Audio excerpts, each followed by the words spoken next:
अब कुछ खबरें कारोबारी दुनिया से आपको बताएं। स्टॉक मार्केट में मंदी, कारोबार का मंफी रुझान रहा। कारोबारी हफ्ते के पहले रोज स्टॉक मार्केट में 223 पॉइंट्स की कमी हुई, जिसके साथ पाकिस्तान स्टॉक एक्सचेंज में 100 इंडेक्स 81,850 पॉइंट्स की सतह पर बंद हुआ है। वाज़ेह रहे कि गुज़िश्ता कारोबारी हफ्ते के आखिरी रोज 100 इंडेक्स 615 पॉइंट्स इजाफे के साथ 82,074 पॉइंट्स पर बंद हुआ था। स्टॉक मार्केट में आज 13 अरब 86 करोड़ 82 लाख 1 हजार मालियत के 16 करोड़ 29 लाख 98 हजार 707 शेयर का लेन देन हुआ। और मुल्क में फी तोला सोने की कीमत में 600 रुपए की मामूली कमी रिकॉर्ड। आज मकामी मार्केट में फी तोला सोने की कीमत में 600 रुपए की मामूली कमी रिकॉर्ड की गई है।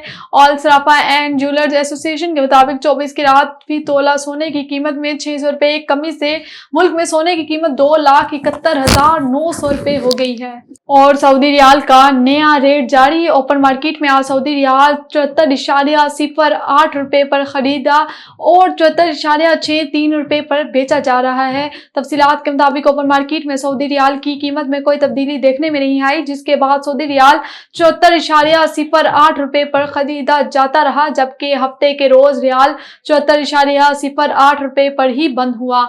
1000 सऊदी रियाल ओपन मार्केट में तकरीबन 74,080 रुपए के बराबर होंगे।